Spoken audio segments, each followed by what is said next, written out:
বাংলাদেশ ক্রিকেটের ইতিহাসের স্মরণকালের জঘন্যতম বিপিএল এর সাক্ষী আমরা সম্ভবত হতে যাচ্ছি।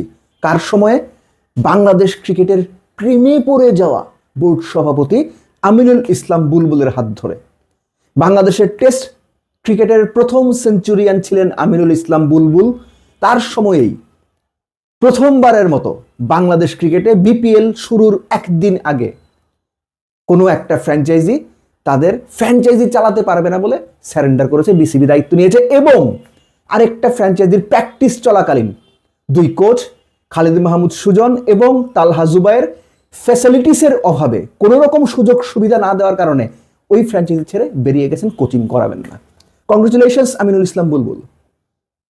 টি-20 খেলতে এসেছিলেন, পরে মনে হয়েছে টেস্ট খেলবেন, বোর্ড প্রেসিডেন্ট হয়ে গেলেন।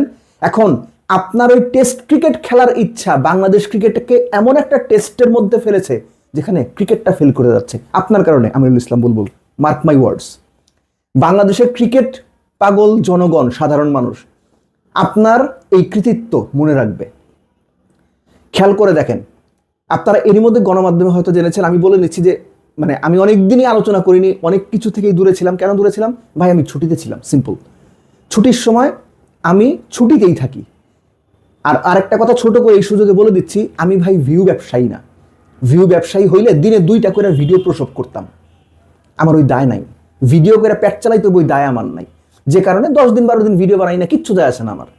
ছুটিতে ছিলাম, পরিবারের সঙ্গে সময় দিয়েছি, নিজের মতো দেশে বিদেশে ঘুরছি, good enough. Anyways, Khalid Mahmud Sujan সিএনজিতে ওঠার আগে সিএনজিতে করে তাদের মাঠ ছাড়তে হয়েছে, বুঝছেন। নোয়াখালী এক্সপ্রেসের কোচ ছিলেন তিনি এবং তালহা জুবায়ের। যে বল নিয়ে, ক্রিকেট প্র্যাকটিসের বল নিয়ে সমস্যা। মনে করে দিচ্ছি যারা জানেন না, নর্মালি বাংলাদেশের টপ ফ্লাইট ক্রিকেটে, হোম ক্রিকেটে বা ঘরোয়া ক্রিকেটে কুকাবোরা বল দিয়ে প্র্যাকটিস করা হয়। এক একটা বলের এখনকার মার্কেট প্রাইস আমার যতটুকু ধারণা 15,000-এর কম না। এক একটা বলের দাম 15,000। একটা প্র্যাকটিস সেশনে মিনিমাম 10-12টা বল লাগে। এর মধ্যে নতুন পুরনো মিলিয়ে প্রত্যেকটা প্র্যাকটিস সেশনে প্রতিদিন অন্তত 3টা নতুন বল নামাইতেই হয়, অর্থাৎ 50,000 টাকার নতুন বল নামাইতে হয়। যে ফ্র্যাঞ্চাইজি 50,000 টাকার নতুন বল মাঠে নামাইতে পারেন, এটা মিনিমাম, তাদেরকে আপনারা ফ্র্যাঞ্চাইজি দিচ্ছেন না? আমিনুল ইসলাম বুলবুল নিজে এটার দায়িত্বে আছেন, বিপিএল এর আছেন না? আপনাদের 10 কোটি টাকার ব্যাংক গ্যারান্টি দেওয়ার কথা, 2 কোটি টাকার ফ্র্যাঞ্চাইজি ফি দেওয়ার কথা। 10 কোটি টাকার ব্যাংক গ্যারান্টি ঠিকঠাক মতো না দিলে ফ্র্যাঞ্চাইজি ক্র্যাশ করে দেওয়া হবে বা স্ক্র্যাচ করে দেওয়া হবে। 2 কোটি টাকা ফ্র্যাঞ্চাইজি ফি আগে যেটা জমা দেওয়া হয়েছে সেটা অফেরতযোগ্য। শাখাওয়াত সাহেব নামের একজন আছেন সহসভাপতি, তিনি বলছেন না কোনটা হয়েছে। তাহলে আপনার কোন বুঝে, কোন হিসাবে, কোন ব্যাংক স্টেটমেন্ট যাচাই করে এই ফ্র্যাঞ্চাইজিগুলোকে দায়িত্ব দিলেন? একটা ফ্র্যাঞ্চাইজি বল দিতে পারতেছে না, আরেকটা ফ্র্যাঞ্চাইজি তারা বিপিএল শুরুর একদিন আগে টাকার অভাবে ফ্র্যাঞ্চাইজি চালাইতে পারবে না। চট্টগ্রাম তারা নিজেদেরকে উইথড্র করে নিয়েছে, বিসিবি সেটার দায়িত্ব নিয়েছে।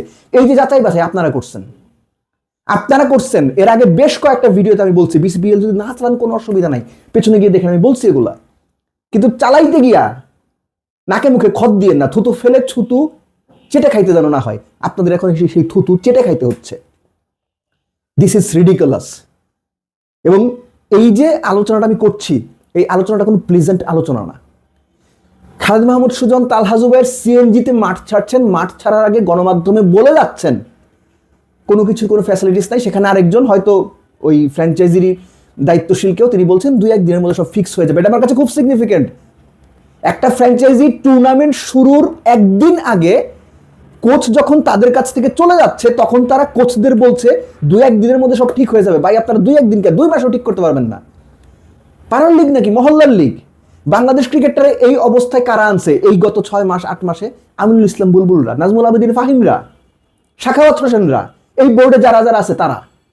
এরা বাংলাদেশ ক্রিকেট হিস্ট্রির ইতিহাসে দুর্বলতম, জঘন্যতম এবং সবচাইতে অদক্ষ ক্রিকেট বোর্ড সদস্য। এই লজ্জা বাংলাদেশ ক্রিকেটকে পৃথিবীর বুকে ক্রিকেট প্লেইং কান্ট্রিগুলোর কাছে মাথা হেট তো আগেই করেছে, এটা আরো খারাপ জায়গায় নিয়ে যাবে। লোকজন বাংলাদেশ ক্রিকেট নিয়ে হাসাহাসি করবে।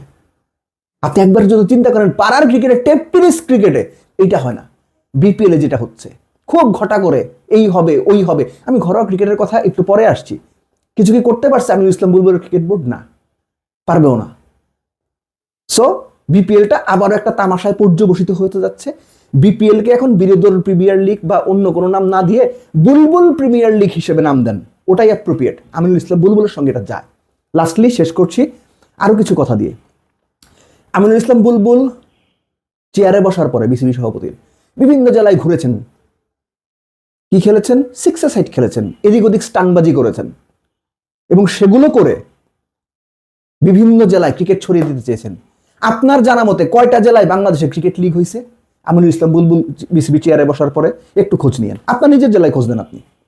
নাম্বার 2, এই যে ঢাকার বিভিন্ন ক্লাবগুলোর সঙ্গে সম্পর্কর অবনতি, ফার্স্ট ডিভিশনে অলরেডি 8টা ক্লাব খেলছে না, তারা এই সমস্যাগুলো সমাধান করতে পেরেছে? পারেনি। কেন পারেনি? তারা ক্রিকেট সংগঠক না বলেই পারেনি, অযোগ্যতার কারণে পারেনি।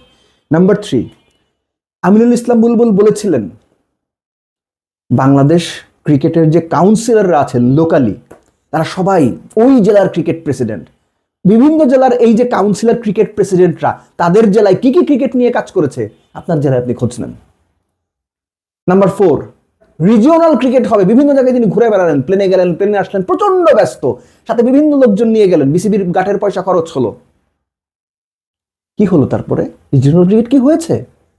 যদি সুযোগ থাকে আমিনুল ইসলাম বুলবুলকে এগুলো জিজ্ঞেস করেন, কোনটার উত্তর দিতে পারবেন না।